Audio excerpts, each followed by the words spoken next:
The morning of April 10th, 1944, over the Romanian oil fields at Ploiești, Major Heinrich Erler banked his Messerschmitt Bf 109 Gustav hard to starboard, scanning the sky above the refineries.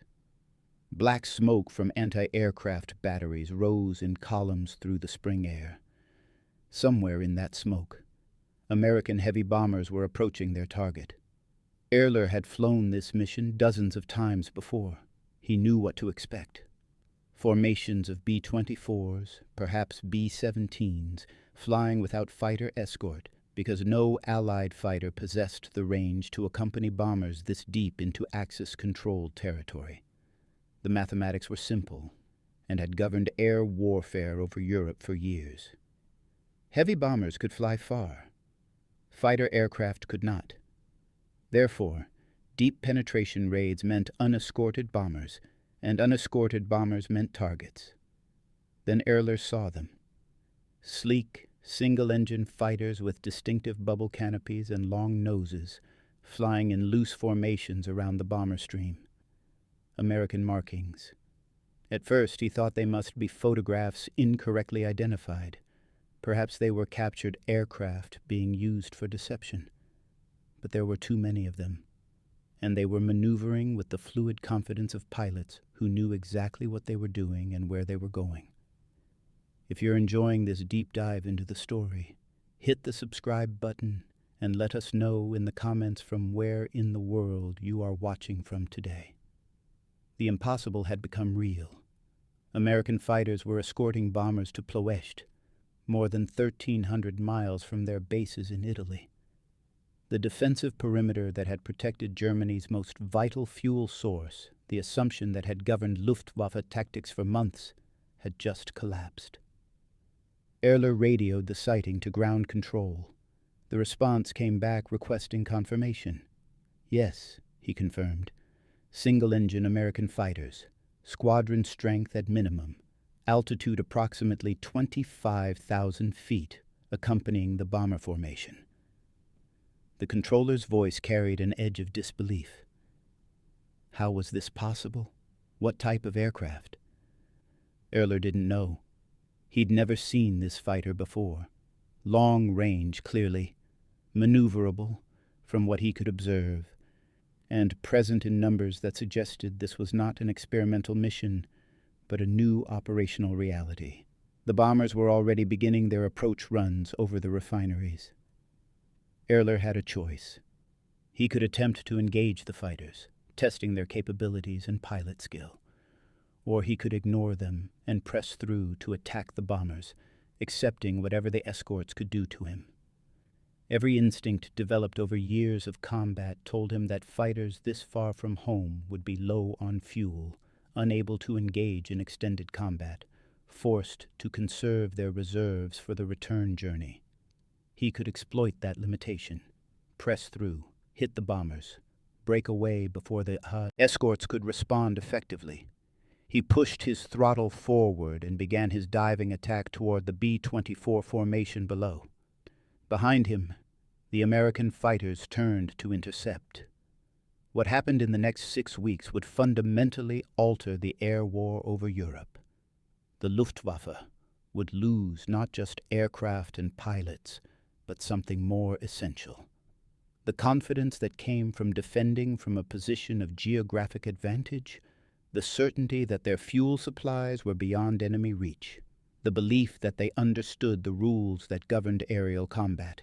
All of it would burn away like morning fog under the guns of long-range American escort fighters that, according to every calculation and assumption the Luftwaffe had made, should not have existed.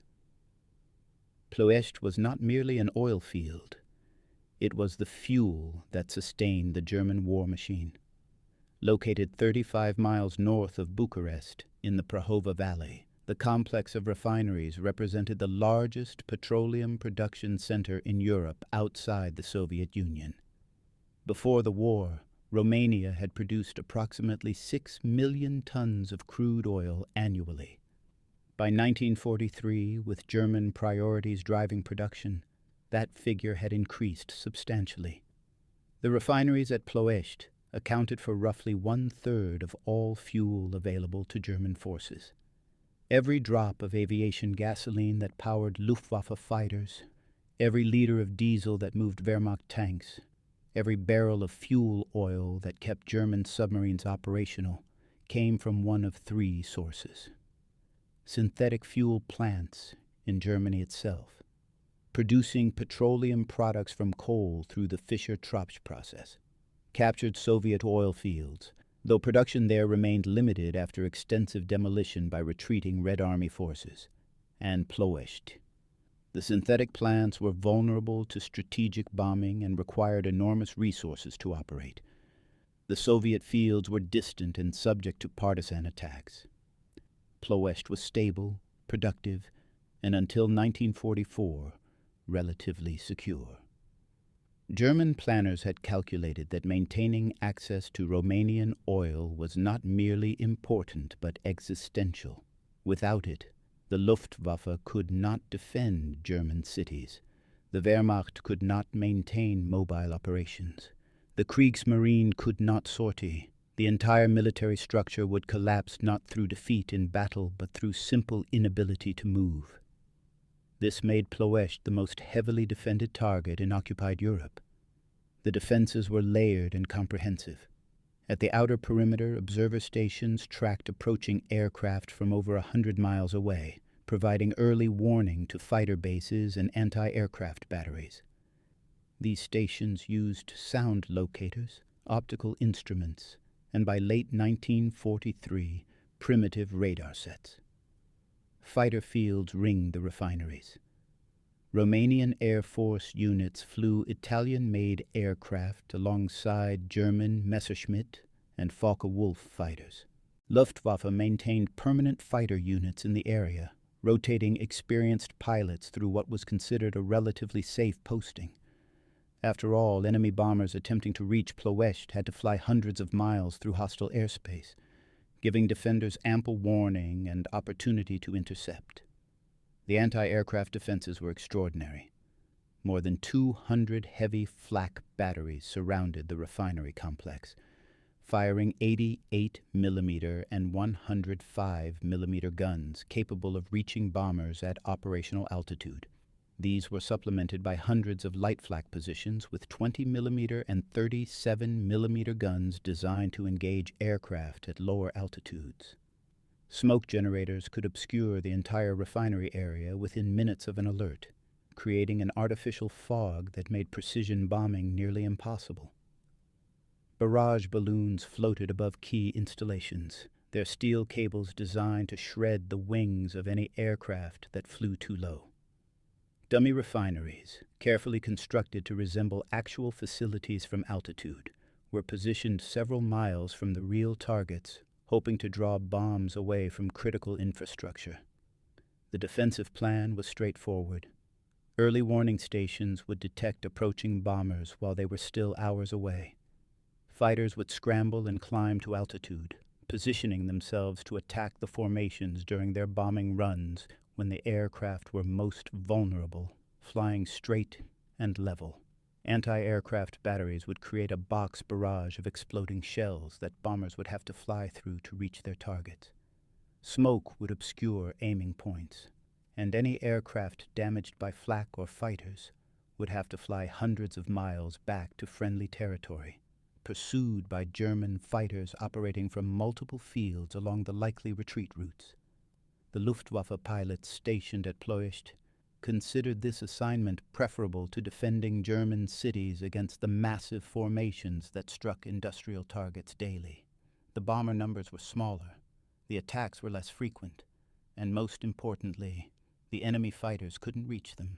Physics and fuel capacity created an invisible shield around the Romanian oil fields. The limitation was absolute and had governed strategic bombing doctrine since the beginning of the war. Heavy bombers like the B-17 Flying Fortress and B-24 Liberator could carry enormous fuel loads. Their 4 engines and large wing area allowed them to fly for over 2,000 miles, enabling deep penetration strikes into occupied territory and Germany itself. fighter aircraft could not match this range. A typical single-engine fighter of 1942 carried enough fuel for perhaps 300 miles of combat radius, meaning it could fly 150 miles from base, fight for a brief period, and return. Even with drop tanks, external fuel containers that could be jettisoned. When empty, the radius extended to perhaps 400 miles under ideal conditions. This created what American air commanders called the escort problem. Bombers needed fighter protection. German interceptors were skilled, numerous, and motivated. An unescorted bomber formation suffered catastrophic losses when engaged by determined fighter attacks. The 8th Air Force had learned this lesson repeatedly during raids on German industrial targets in 1943. Missions to Schweinfurt and Regensburg resulted in loss rates exceeding 25%, unsustainable casualties that threatened to break the entire strategic bombing campaign. Fighter escorts solved the problem, but only for targets within their limited range. The P-47 Thunderbolt, the primary American escort fighter in Europe during early 1944, was a capable aircraft. It was heavily armed with 8 50-caliber machine guns. It was rugged, able to absorb battle damage and continue fighting. It could dive faster than German fighters and had excellent high-altitude performance. But even with external drop tanks, its combat radius barely exceeded 300 miles. 4 targets in western Germany, Thunderbolts could provide cover. 4 targets deeper in the Reich, bombers flew alone. The British Spitfire faced similar limitations. Excellent in combat, beloved by pilots for its handling and performance, but short-ranged. Various marks of Spitfire carried different fuel loads, but none could escort bombers beyond the German border. The P-38 Lightning had better range than the Thunderbolt, and its twin-engine design provided redundancy that pilots appreciated over water or enemy territory. But it was less maneuverable than German single-engine fighters, and suffered from engine problems at high altitude where the air was thin and cold. American air commanders understood that winning the air war required solving the escort problem. They needed a fighter that could fly with bombers all the way to the target and back, that could fight German interceptors on equal or better terms, and that could be produced in sufficient numbers to matter strategically. In 1943, no such aircraft existed in operational service. German planners knew this. Luftwaffe intelligence officers tracked Allied fighter deployments and capabilities carefully. They knew the performance characteristics of American fighters. They knew their fuel consumption rates and combat radii. They knew that targets beyond a certain distance from Allied bases were effectively immune to fighter escort. Ploiești was well beyond that distance. From Allied air bases in southern Italy, the refinery complex lay over 600 miles away in a straight line, much farther by any realistic flight path that avoided known anti-aircraft concentrations and fighter bases. No Allied fighter could escort bombers that far and retain fuel for combat and the return flight. The mathematics were clear and unforgiving. This certainty shaped Luftwaffe defensive planning throughout occupied Europe. Close targets received lighter fighter defenses because Allied escorts would be present in strength.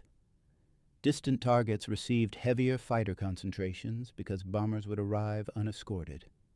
Ploiești, being among the most distant targets and the most strategically vital, received some of the heaviest fighter defenses in the Luftwaffe inventory.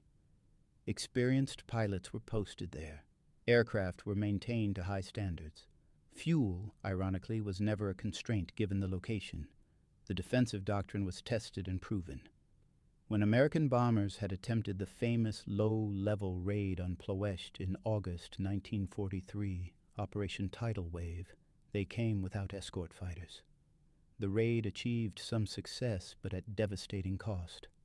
54 bombers were lost from a force of 178 aircraft, a loss rate of over 30%. The Luftwaffe had proven it could defend Ploiești. The Americans had proven they could not attack it successfully without unsustainable casualties, and no one on either side expected that calculation to change. Then North American aviation completed development of a fighter designated P-51 Mustang. The P-51 Mustang began not as an American initiative, but as a British requirement. In April 1940, the British Purchasing Commission approached North American aviation with a request for additional P-40 fighters to supplement Royal Air Force squadrons. North American's chief designer, Edgar Schmood, proposed instead to design an entirely new fighter incorporating lessons learned from early combat in Europe. The British agreed with one condition. North American had to produce a prototype within 120 days. Schmood's team worked at extraordinary pace. They studied captured German aircraft and British combat reports. They analyzed wind tunnel data and propeller efficiency charts. They designed a laminar flow wing, a revolutionary airfoil shape that reduced drag dramatically compared to conventional wing designs.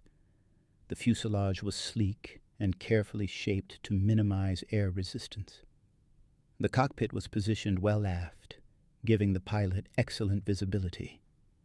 The cooling system for the engine was ingeniously designed, with radiators positioned under the fuselage in a manner that actually produced slight forward thrust rather than drag. The first prototype flew in October 1940, exactly 102 days after the contract was signed. Initial performance was impressive but not extraordinary. The aircraft used an Allison V1710 engine, the same power plant used in the P-40. At low altitude, the Mustang was fast and maneuverable. At high altitude, where bomber escort missions took place, performance fell off significantly. The Allison engine lacked an efficient supercharger for high-altitude operations.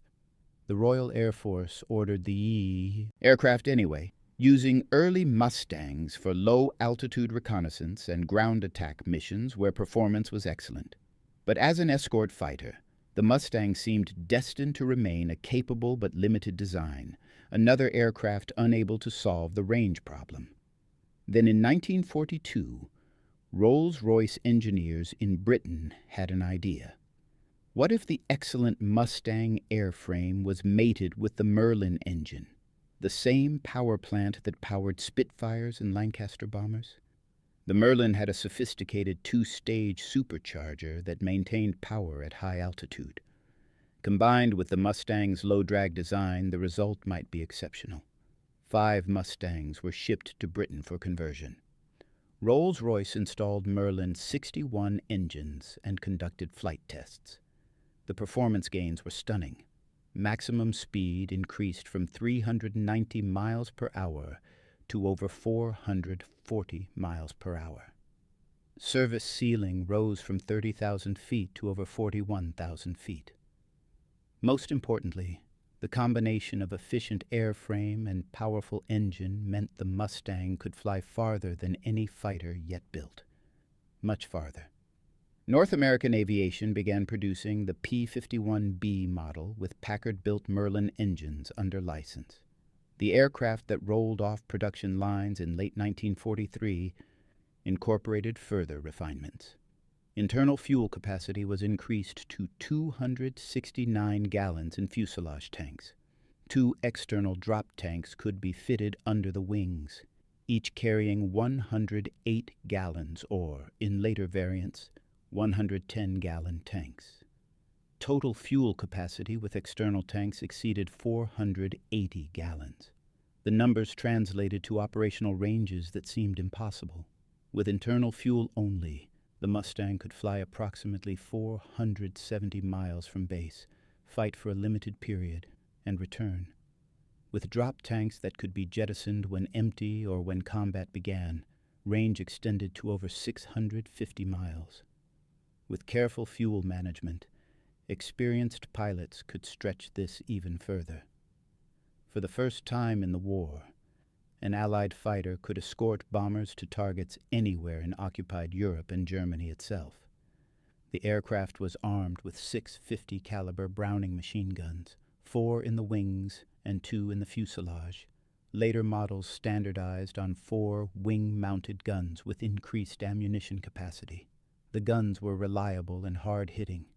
Rate of fire was approximately 850 rounds per minute per gun.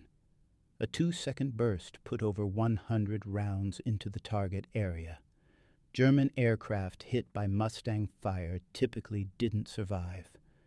Performance characteristics exceeded German fighters in most regimes.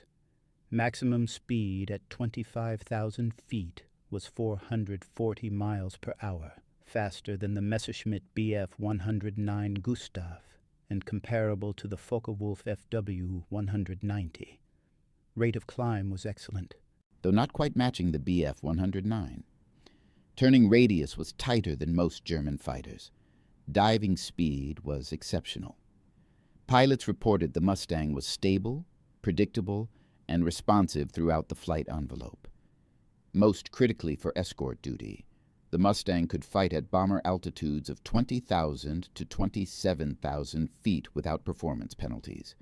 German fighters optimized for intercepting bombers operated in the same altitude band. When Mustangs engaged them, the Americans weren't fighting at a disadvantage. They were meeting German pilots on equal or better terms in terms of aircraft performance.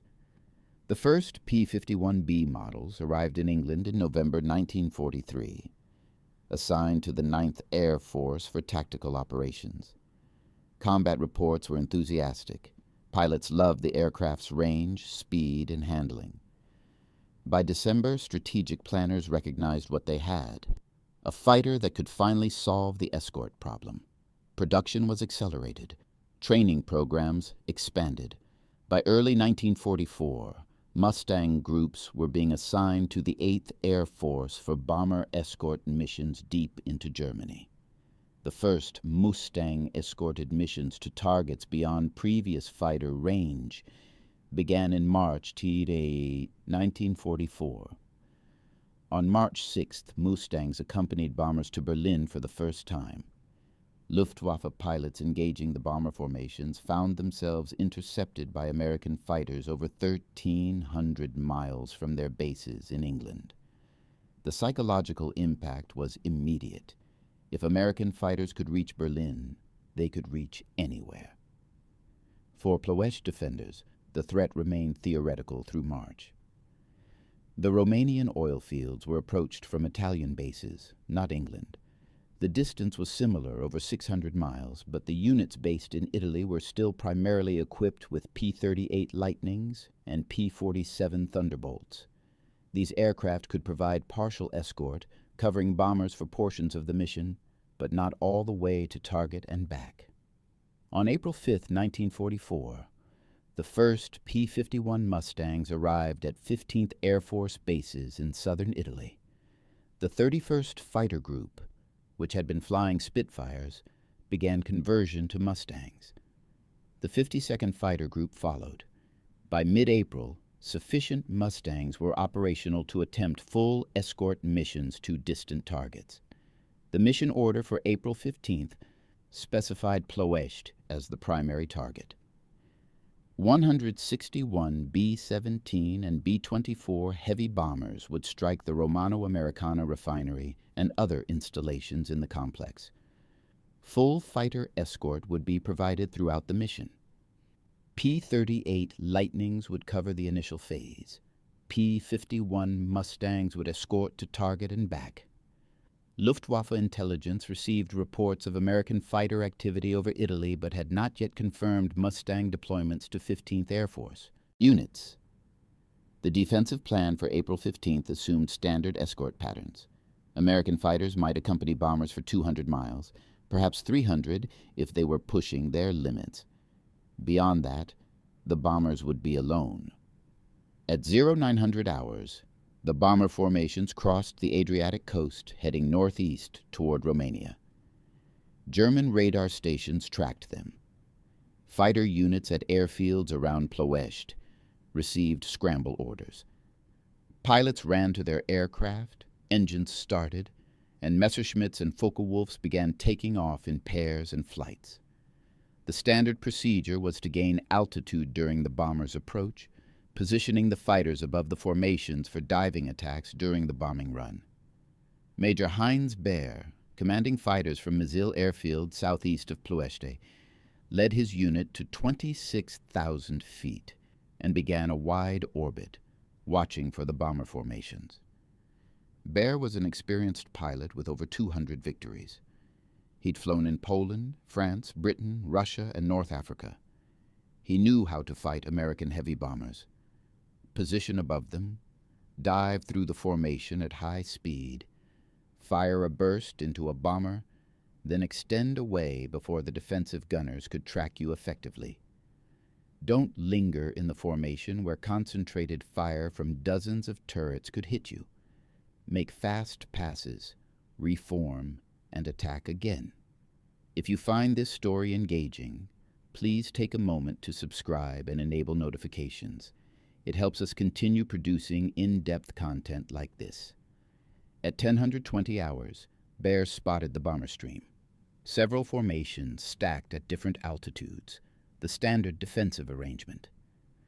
He radioed his observations to ground control and began positioning for his attack. Then he saw the escorts. Not the twin-engine P-38s he'd seen on previous missions, breaking off around this point in the approach. Single-engine fighters, dozens of them, in loose formations above and around the bombers, flying with the confidence of aircraft that weren't worried about fuel state. Baer identified them as Mustangs from their distinctive profile. He radioed the sighting. Ground control acknowledged, but the response carried uncertainty. Mustangs this far from base? Was he certain? Baer confirmed. The sleek fighters were unmistakable, and they were turning toward his formation, clearly intending to intercept before the German fighters could reach the bombers. What followed was not the one-sided bomber attack the Luftwaffe had planned. It was fighter versus fighter combat, and the Americans held every advantage. They had altitude parity or superiority. They had numerical advantage, with more Mustangs present than German interceptors. They had fuel to sustain combat for extended periods, and they had aircraft performance that matched or exceeded the German fighters. Baer's unit engaged the Mustangs, hoping to break through to the bombers. The American fighters didn't break off or conserve fuel for the return flight. They fought with the aggressiveness of pilots who knew they had enough fuel to win the engagement and still make it home. German pilots found themselves in turning fights with Mustangs that could match their maneuvers. They found themselves chased when they tried to disengage. They found themselves unable to reach the bombers because every approach was intercepted. The air battle over Ploiești on April 15th lasted approximately 40 minutes. In that time, the Luftwaffe lost 11 fighters confirmed, destroyed with several more damaged. The Americans lost 3 Mustangs. The bombers completed their runs on the target with minimal interference. Smoke rose from the Romano-Americana refinery, where bombs had struck distillation towers and storage tanks. For Major Baer and the surviving pilots who landed back at Mizil, the implications were devastating. The defensive advantage they'd relied upon had vanished. American fighters could now escort bombers to Ploiești and engage German interceptors on equal terms. The geographic shield that had protected the refineries was gone. Over the following days, the attacks continued. April 17th, another large raid with Mustang escort. April 21st, 200 bombers hit multiple refineries in the complex. April 24th, the largest raid yet with full fighter escort throughout. Each mission followed the same pattern. German fighters scrambled to intercept. American escorts engaged them before they could reach the bombers. The Luftwaffe took losses. The bombers struck their targets. The casualty reports accumulated at Luftwaffe headquarters. April 15th, 11 fighters lost. April 17th, 9 fighters destroyed, 5 damaged. April 21st, 14 fighters lost. April 24th, 16 fighters destroyed. The numbers represented not just aircraft, but pilots, many of them experienced veterans who could not be easily replaced. Luftwaffe commands attempted various tactical responses. They tried high-altitude interception, climbing above the bombers and escorts to dive through with speed advantage. The Mustangs simply climbed to meet them, and the P-51's high-altitude performance was excellent. They tried low-altitude approaches, hoping to catch bombers after the bombing run when formations were disrupted. The escorts followed the bombers down and engaged any fighters that appeared. They tried massed attacks, concentrating multiple squadrons to overwhelm the escorts through sheer numbers. But the Americans had numbers too, and more importantly, they had fuel to sustain extended combat. German pilots found themselves in protracted dogfights that burned through their fuel reserves. Some were forced to break off not because they were losing, but because they had to land before their tanks ran dry. The psychological impact on Luftwaffe pilots was profound. They were accustomed to being the hunters, intercepting bomber, formations, and inflicting losses before the escorts reached their fuel limits and had to turn back. Now they were being hunted. American fighters pursued them throughout the battle, chased them when they tried to disengage, and shot them down when they were vulnerable during landing approaches or while climbing back to altitude. Oberleutnant Franz Stigler, a pilot with the 76th Fighter Wing based at Bucharest, later described the shift in his diary entries from April 1944. Before the Mustangs appeared in force, he wrote about the routine nature of Ploiești defense missions. Scramble when bombers approached, climb to altitude, make your attack pass, land, and prepare for the next scramble. After April 15th, his entries reflected growing concern. The Americans had better fighters now. They stayed with the bombers the entire mission. They were aggressive and well-trained. German losses were mounting, and replacement pilots arrived with less training than the men they were replacing. By early May, the pattern was undeniable. The Luftwaffe was losing the battle for Ploiești skies. Between April 10th and May 22nd, roughly 6 weeks, Luftwaffe fighter losses in defense of Romanian targets exceeded 300 aircraft. Some estimates placed the number higher, approaching 350, when including aircraft damaged beyond economical repair. The exact figure varied depending on how losses were categorized, but the trend was clear and catastrophic. Production of Romanian oil began declining not because refineries were destroyed, though damage was accumulating, but because continuous raids disrupted operations. Workers spent hours in shelters during alerts. Repair crews struggled to fix damage from one raid before the next arrived. Transportation networks were hit, making it difficult to move refined products out of the area. The massive defensive apparatus that had made Ploiești nearly invulnerable was crumbling under sustained attack that the Luftwaffe could no longer prevent. By late May 1944, Luftwaffe commanders faced an impossible situation. They could not defend Ploiești without fighters. They could not sustain fighter operations with losses exceeding replacements by factors of 3 or 4 to 1. And they could not abandon the oil fields without crippling Germany's ability to continue the war. General Joseph Schmid, commanding Luftwaffe forces in southeastern Europe, requested reinforcements. Additional fighter groups, more experienced pilots, newer aircraft models. The response from Berlin was not encouraging. The Luftwaffe was stretched across multiple fronts. Fighter production struggled to replace losses in Germany itself, where massive American daylight raids and British night bombing required constant defensive operations. The invasion of France, everyone knew, was imminent and would require substantial fighter reserves. There were no spare units to send to Romania. Schmid tried consolidating his remaining forces, pulling fighters from other sectors to concentrate on Ploiești defense. This created gaps elsewhere that Allied aircraft promptly exploited. He tried changing tactics, ordering fighters to avoid the American escorts entirely and focus on bombers that had been separated from their formations. But Mustang pilots quickly adapted, maintaining close escort positions and immediately engaging any German fighters that approached the bomber stream. The fuel situation created additional problems. Romanian oil production was declining, which meant less aviation gasoline available for the very fighters defending the refineries. Some Luftwaffe units received reduced fuel allocations. Training flights were curtailed to preserve fuel for combat operations. This meant replacement pilots arrived at operational squadrons with fewer flying hours, making them more vulnerable in combat, which increased loss rates further. Individual pilot accounts from this period reflect growing demoralization. Lieutenant Gustav Sturm, flying with Jagdgeschwader 77, wrote to his family in June 1944 describing the situation. He'd been stationed at Ploiești for 4 months.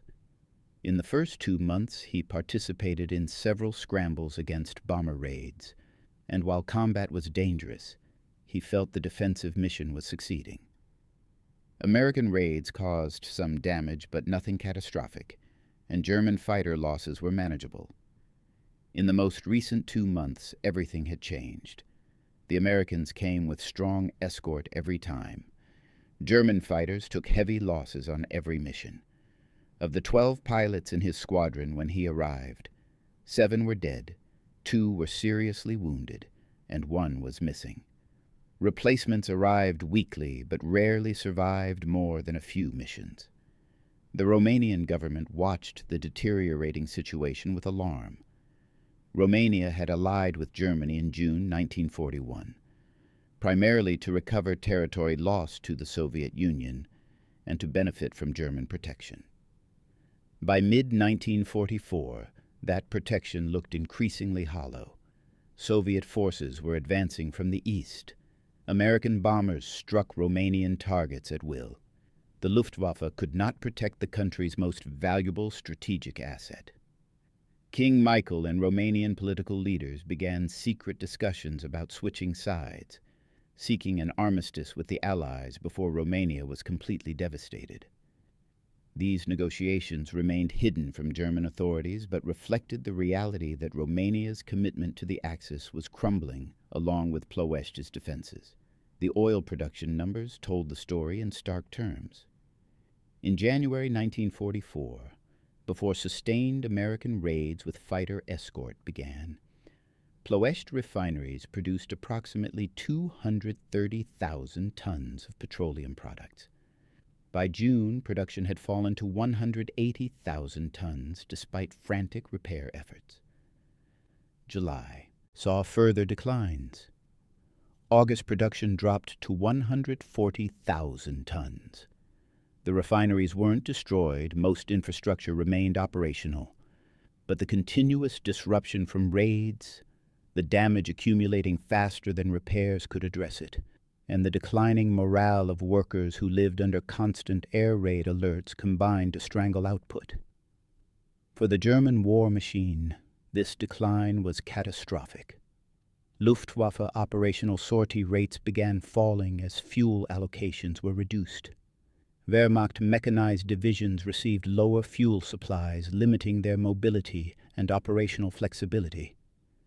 Kriegsmarine submarines spent more time in port and less time at sea.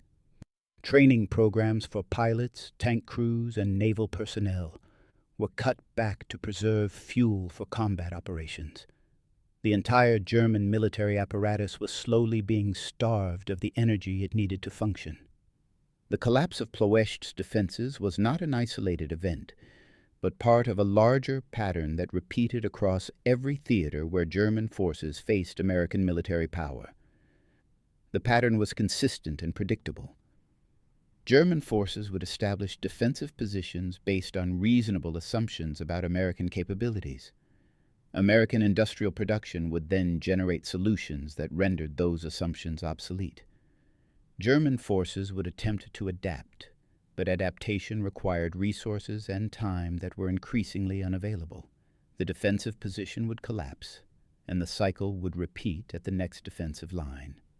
The escort fighter problem illustrated this perfectly. In 1942, no Allied fighter could escort bombers deep into occupied Europe. German defensive planning logically incorporated this limitation. By early 1944, American industry had produced a fighter that solved the range problem, and in sufficient quantities to matter strategically. By mid-1944, Mustangs were being produced at a rate exceeding 500 aircraft per month from multiple factories. North American Aviation's Inglewood, California plant, the original Mustang production facility, built approximately 400 P-51 models per month at peak production. A second facility in Dallas, Texas added another 150 to 200 aircraft monthly. The production numbers enabled a replacement rate that the Luftwaffe could not match. When a Mustang was lost in combat, another arrived within days to take its place. When a pilot was killed, another fresh from training in the United States joined the squadron within weeks. The operational pilot training program in America graduated thousands of fighter pilots annually, more than enough to maintain squadron strength despite combat losses. German production could not keep pace. Messerschmitt and Focke-Wulf factories produced excellent fighters in significant numbers, but never enough to simultaneously replace losses and expand overall strength. Pilot training programs were cut from months to weeks as fuel shortages and time pressures mounted. New pilots arrived at operational units with barely enough flight hours to take off and land safely, let alone engage experienced American pilots in combat. The quality gap widened steadily.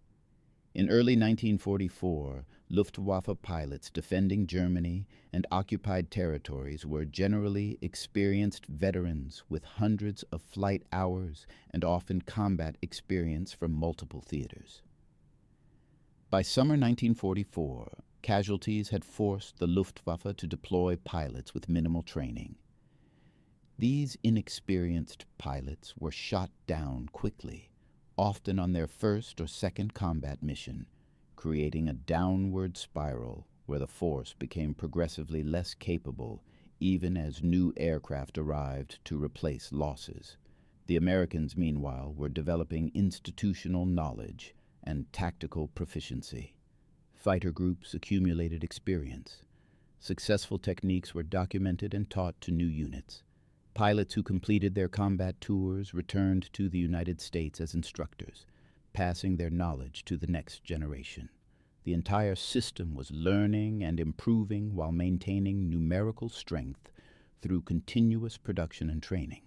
This dynamic industrial warfare between a nation with effectively unlimited production capacity and a nation operating at the margins of its industrial capability produced predictable results. The side with more resources, more production, and deeper reserves would inevitably prevail unless the side with fewer resources could achieve decisive victory quickly before the industrial imbalance manifested. Germany had failed to achieve that quick victory in 1940 and 1941. By 1944, the accumulated weight of American production was crushing German defensive capabilities across every domain. At Ploiești, this meant the Luftwaffe lost 350 fighters in 6 weeks, not because German pilots were incompetent or cowardly, but because they were fighting an opponent who could afford to lose aircraft, replace them immediately, and continue operations without pause. The Americans could sustain a loss rate that would have been catastrophic for Germany. They could experiment with tactics because failed experiments didn't threaten overall force structure. They could take risks because the industrial base behind them could absorb the costs. German pilots couldn't take those same risks. Every loss was significant. Every failed mission meant aircraft and pilots that could not be easily replaced. The pressure to succeed without losses created a defensive mentality that further degraded effectiveness. Pilots became cautious, unwilling to press attacks when American escorts were present, more focused on survival than mission success. The psychological burden was immense. Luftwaffe pilots knew they were losing. They knew reinforcements were inadequate. They knew that the Americans had better equipment in greater quantities. And they knew that despite this, they were expected to continue flying missions against overwhelming odds, defending targets that were being methodically destroyed regardless of their efforts. This knowledge eroded morale, increased stress-related casualties, and contributed to the declining effectiveness of the force, even beyond the simple mathematics of numerical inferiority. The battle for Ploiești between April and August 1944 demonstrated several truths about modern industrial warfare that extended far beyond the immediate tactical situation. These truths would shape military thinking for decades after the war ended. First, geographic distance no longer provided security against strategic attack. The assumption that important targets could be placed beyond enemy reach, that the physics of fuel consumption and aircraft range created safe zones, proved false when confronted with sufficient industrial capacity and engineering innovation. If a target was important enough, and if an adversary had the industrial resources to develop and produce appropriate weapons, that target would be reached. The Mustang was not a revolutionary aircraft in terms of basic technology. It used a conventional piston engine, standard armament, and familiar airframe construction. What made it revolutionary was the application of careful engineering to solve a specific problem, range, combined with industrial capacity to produce the solution in quantity. This combination of focused engineering and mass production would characterize American military development throughout the war and beyond. Second, the battle revealed the importance of sustainability in attrition warfare. The Luftwaffe lost approximately 350 fighters defending Ploiești over 6 weeks. The 15th Air Force lost fighters as well, though at a lower rate. But American losses were sustainable. Production replaced them. Training programs produced new pilots. The force maintained its strength and even grew stronger as additional Mustang groups became operational. German losses were not sustainable. Each fighter lost was difficult to replace. Each experienced pilot killed represented capability that could not be recovered. The force grew weaker with each engagement, even when tactical outcomes appeared favorable. This sustainability issue extended beyond combat losses to operational tempo. American units could fly daily missions because they had sufficient aircraft, pilots, fuel, and spare parts. German units often could not maintain daily operations because one or more of those resources was constrained. The ability to sustain high operational tempo meant the Americans could maintain pressure continuously, never allowing the defenders time to recover, repair, or regroup. The cumulative effect of this sustained pressure was far greater than any individual raid's damage. Third, Ploiești demonstrated that protecting strategic assets required more than local defenses. The refineries were heavily defended by any reasonable standard. Hundreds of anti-aircraft guns, multiple fighter squadrons, smoke generators, early warning systems, and significant investment in defensive infrastructure. Yet all of this was insufficient when faced with an opponent who could generate overwhelming offensive power through industrial production. The lesson was that strategic defense in industrial warfare required either matching the opponent's production capacity, which Germany could not do, or achieving decisive offensive victory before the production disparity manifested, which Germany had failed to do in 1940 and 1941. By August 1944, Romanian oil production had fallen to less than half of January levels. On August 23rd, King Michael launched a coup, arresting Romanian fascist leaders and declaring Romania's withdrawal from the Axis. Within days, Romania switched sides and declared war on Germany. The Ploiești refineries fell under Soviet control as Red Army forces advanced into Romania. The fuel source that had sustained German military operations since 1940 was lost. The impact on German operations was immediate and severe. Luftwaffe sortie rates fell sharply as fuel allocations were cut. Wehrmacht units became increasingly immobile. Training for new pilots, tank crews, and naval personnel was reduced to minimal levels. By early 1945, German forces were critically short of fuel. Tanks sat immobile for lack of diesel. Aircraft remained grounded. Submarines stayed in port. The German military machine was effectively immobilized, not through defeat in battle, but through starvation of fuel supplies. For the Allied planners who had targeted Ploiești, the campaign validated strategic bombing doctrine. Attacking industrial and resource targets could cripple an enemy's ability to wage war. The key was developing the capability to reach those targets and sustain operations, until the cumulative damage achieved strategic effects. The P-51 Mustang had provided that capability. The industrial base had provided the numbers. The result was the collapse of German fuel supplies and the effective end of German mobile warfare capability. For the Luftwaffe pilots who survived the defense of Ploiești, the experience was a brutal education in the realities of modern warfare. Major Heinz Baer survived the war with over 220 victories, one of Germany's highest-scoring fighter pilots. In post-war interviews, he identified the arrival of American long-range escorts in spring 1944 as the turning point when the Luftwaffe lost the air war. The Germans could still fight, and individual pilots could still achieve victories, but the strategic situation had become hopeless. The Americans could reach any target in occupied Europe with strong escort. German fighters could not prevent this.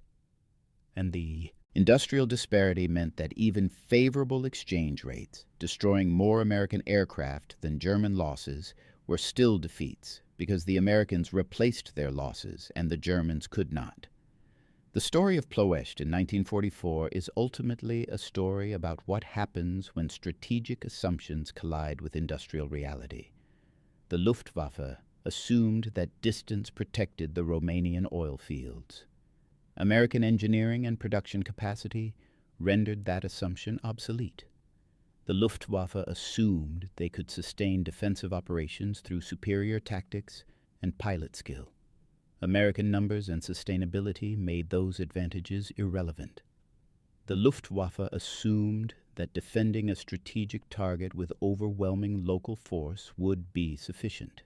The Americans generated offensive power that overwhelmed any static defense. These assumptions were not stupid or irrational. They were based on the realities of warfare as understood in the 1930s and early 1940s. But warfare had changed. Industrial capacity had become the dominant factor. The nation that could produce more weapons, train more personnel, and sustain higher operational tempo would prevail regardless of tactical or operational skill. Germany was fighting 20th century industrial warfare with assumptions rooted in earlier conflicts where material disparities could be overcome through superior training, tactics, and morale. Those assumptions had worked in Poland, France, and the early stages of the Soviet campaign. They failed catastrophically when confronted with American industrial might focused on producing the weapons needed to win. The 350 Luftwaffe fighters lost defending Ploiești in 6 weeks were not defeated by better German pilots or superior tactics. They were defeated by an industrial system that could design, produce, and field a solution to the escort problem, and do so in numbers sufficient to overwhelm the defense through sustained attrition. The lesson was clear. though painful for those who learned it while watching their comrades die in unequal combat. In modern industrial warfare, production capacity determines strategic outcomes. Everything else, skill, courage, tactical innovation, is secondary to the fundamental question of who can build more weapons and sustain operations longer. For Major Heinrich Ehrler, who saw those first Mustangs over Ploiești on April 10, 1944, the moment represented the end of an illusion. The illusion that geography provided protection. The illusion that defensive advantages could compensate for industrial inferiority. The illusion that the Luftwaffe could defend Germany's strategic assets against determined American attack. All of those illusions burned away in the spring sky over Romania as American fighters flying from bases 600 miles away engaged German interceptors on equal terms and won through sheer weight of numbers and sustainability. The war would continue for another year, but for those who understood what Ploiești represented, the outcome was no longer in doubt. Thank you for watching. For more detailed historical breakdowns, check out the other videos on your screen now and don't forget to subscribe.